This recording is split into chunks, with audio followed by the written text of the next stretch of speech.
Hi, I'm Nate Seberg, and this is One Day Ahead.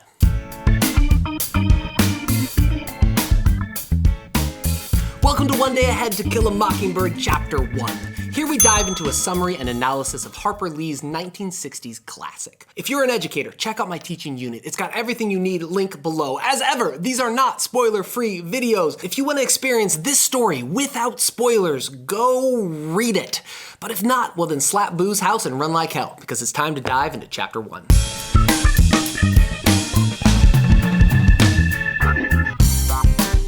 Meet Scout Finch, a precocious girl of 5 with a tale to tell. It's a complex story which she kicks off with this line. When he was nearly 13, my brother Jem got his arm badly broken at the elbow.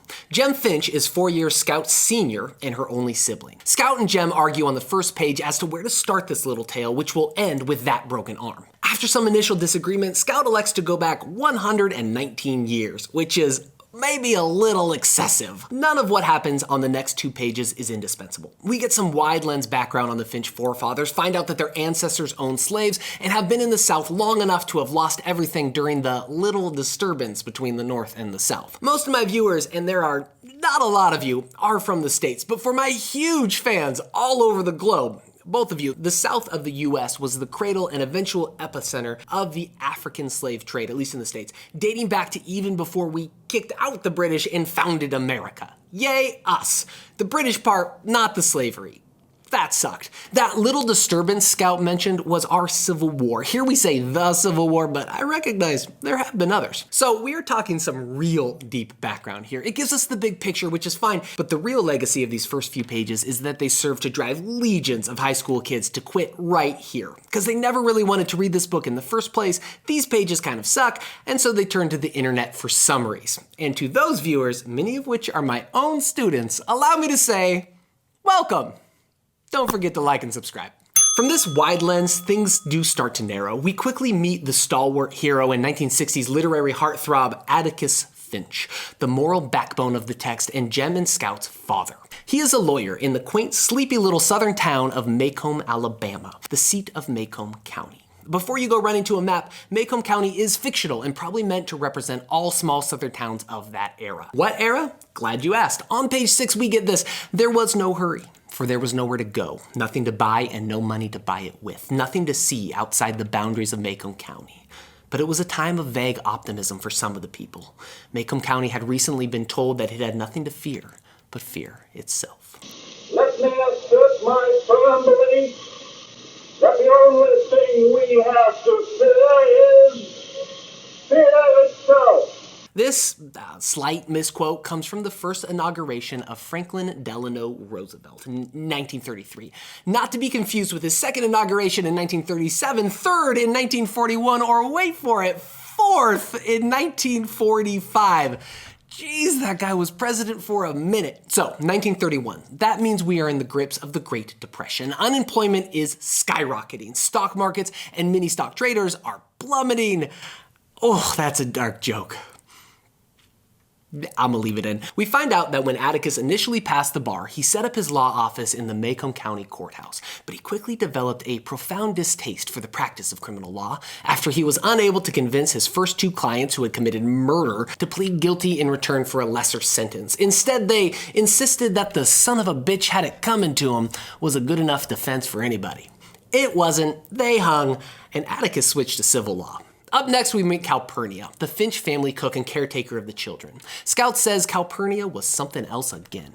She was all angles and bones. Her hand was as wide as a bed slat and twice as hard. Our battles were epic and one-sided. Calpurnia always won, mainly because Atticus always took her side. I had felt her tyrannical presence as long as I could remember. While those are some harsh words from Scout, you get the vibe that this situation is less like child abuse than the skewed perceptions of a strong-willed, hot-tempered 5-year-old raging against what is probably some pretty reasonable boundaries, but that's just my take. Mom, it seems, is no longer in the picture. We learn from the text that she passed away from a sudden heart attack when Scout was 2. She doesn't remember her, but Jem does. So that's sad. So enough of the background exposition. The narrative finally takes off one summer day when the Finch kids are playing in the backyard and they notice another kid watching them across their neighbor's fence. "I'm Charles Baker Harris," he said. I can read. Charles Baker Harris goes by Dill, for reasons that remain a mystery, and he visits Maycomb in the summers. In the book, Dill is 7. In the movie, he's either 7 or possibly in his late 40s. It's unclear, but really, look at this kid. He looks like he could help me with my taxes. Dill has an overly active imagination, is a compulsive liar, and makes fast friends with Jem and Scout. The kids spend their summer in happy contentment, building their tree fort and acting out little 3-person plays adapted from the stories they know. It seems like an idyllic childhood, but by the end of August, our repertoire was vapid from countless reproductions, and it was then that Dill gave us the idea of making Boo Radley come out.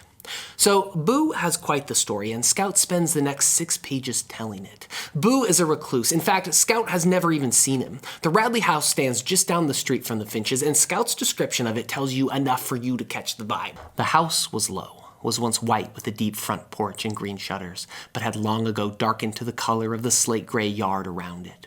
Rain-rotted shingles drooped over the eaves of the veranda. Oak trees kept the sun away. The remains of a picket drunkenly guarded the front yard. Much of what Scout tells us about Boo is nonsense. Stuff like Boo sneaks out at night and eats squirrels, or when flowers freeze, it's because he breathes on them. A lot of it is lighthearted kid stuff, but the real story is actually pretty dark and pretty tragic. Before Scout and Jem were born, the Radleys kept to themselves, a predilection unforgivable in Maycomb. They didn't go to church, they didn't visit with their neighbors, and generally they put off that don't talk to me vibe. The Radleys had 2 sons, Nathan and Arthur. Arthur is Boo. When Arthur hit his teens, he got mixed up with the wrong sort of friends. Him and his boys got up to some hijinks. They borrowed a car, resisted arrest, ended up in front of a probate judge on charges of disorderly conduct, disturbing the peace, assault and battery, and using abusive and profane language in the presence and hearing of a female. I love the South. Your Honor, I concede she was present, and yes, I did use some explicit language, but sir, let the record show she is deaf. The judge released Arthur to his father when he gave his word that Arthur would give no further trouble. Knowing that Mr. Radley's word was his bond, the judge was glad to do so. If you're wondering where the tragedy is in all this, here it comes. After Boo returned home, the doors of the Radley house were closed on weekdays as well as Sundays, and Mr. Radley's boy was not seen again for 15 years. There is a word for that. It's child abuse. Well, it's 2 words. There's 2 words for that.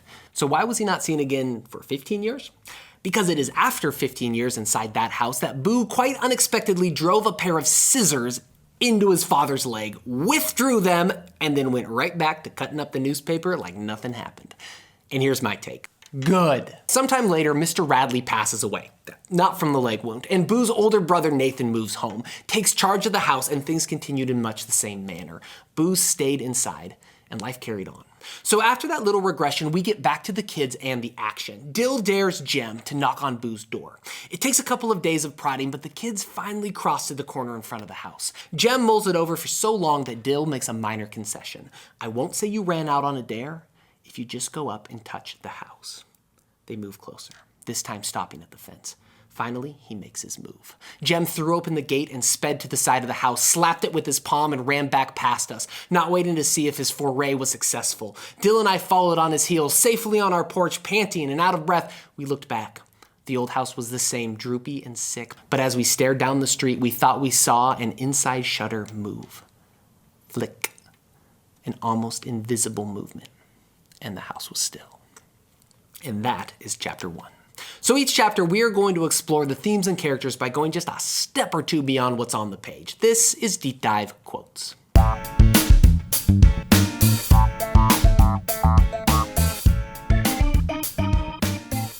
Our quote today is the first line of the book. When he was nearly 15, my brother Jem got his arm badly broken at the elbow. So I chose this line because it pulls off a little bit of a literary magic trick here. The first thing you'll notice is just how young this thought is. This book is not at all about how Jem got his arm broken. Like, that happens, but that is just not the story we are telling here. But I totally buy that a kid Scout's age would fixate on this peripheral detail because it is something a kid can fully get their mind around. That would stick with you. The day my brother broke his arm, let me tell you about it. And there are lots of little touches like this in that first chapter. Touches that portray a world seen through the naive and often brutal eyes of a child. Like this Jem. I asked Dill where his father was. You ain't said anything about him. I haven't got one. Is he dead? No. Then if he's not dead, you got one, haven't you? Dill blushed and Jem told me to hush. These sorts of frank, often tactless observations makes me trust Scout as a narrator. She shoots real straight. I don't believe that she's skewing what happened to show herself in the best light or something. But that brings up an interesting question. Just how old is Scout when she's telling this story? Because remember, she's looking back. Well, we don't actually know. The events in this book take about 3 years, and they end about the time of the broken arm, so she is looking back from at least 8.